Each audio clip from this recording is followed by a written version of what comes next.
Hi everyone, it's Maple.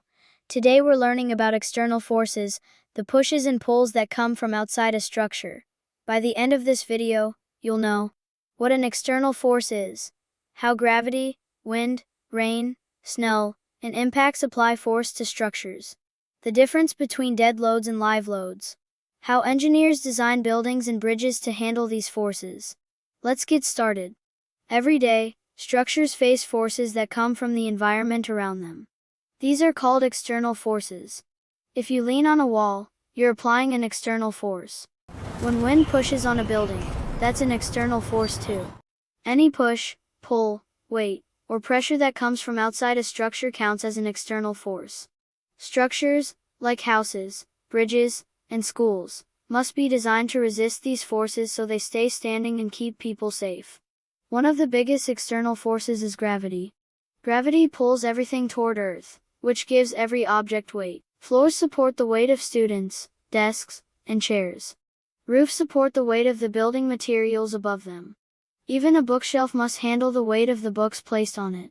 Engineers always consider gravity because it never stops pulling down. Structures carry two main types of loads. Dead loads are the parts of a structure that don't move, like the roof, walls, beams, and floors. This weight stays the same all the time. Live loads do change. People walking, kids jumping, furniture being moved, and vehicles driving across a bridge all create live loads. These loads can shift, bounce, and press differently at different moments. Engineers have to make sure structures can handle both kinds safely.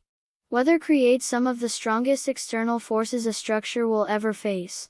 Wind pushes against buildings with powerful sideways force. When the wind is strong enough, it can bend tree trunks and branches, rattle windows, push on walls, and even knock things over like signs or fences. Tall buildings are designed to sway slightly so they don't crack under this pressure. Rain creates force when it falls and when it builds up on surfaces. Flowing water pushes on dams and riverbanks.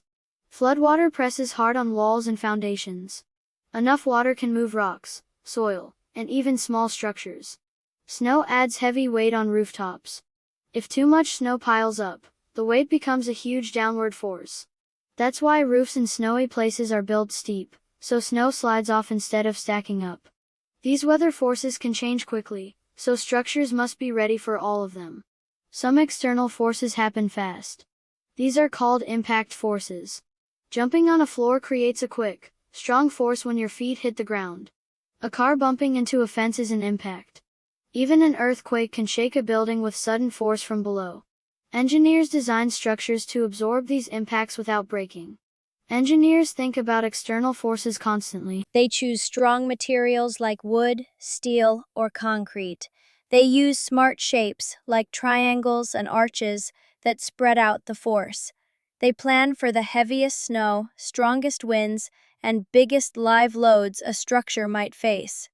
Because of this careful planning, buildings and bridges stay standing even when nature pushes hard. External forces are everywhere: gravity, wind, water, snow, moving loads, and sudden impacts. By understanding how they work, we can design structures that stay safe, steady, and strong.